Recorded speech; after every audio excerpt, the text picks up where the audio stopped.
লিচুর বীজ দিয়ে ক্রাফট বানাতে হবে। আমার কাছে এই আইডিয়াটা তো ভীষণ ইউনিক লেগেছিল।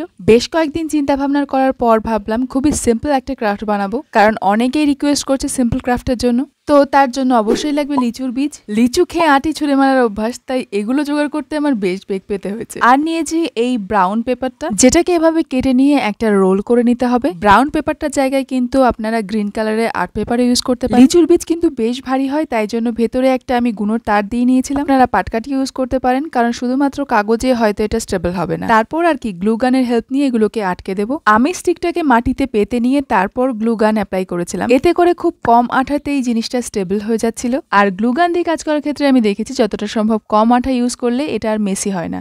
আপনারা এরকম তিনটে করে বীজ দিয়েও রাখতে পারেন, তবে আমি বেশ কয়েকটা জুড়ে দিয়েছিলাম এরকম লম্বাভাবে।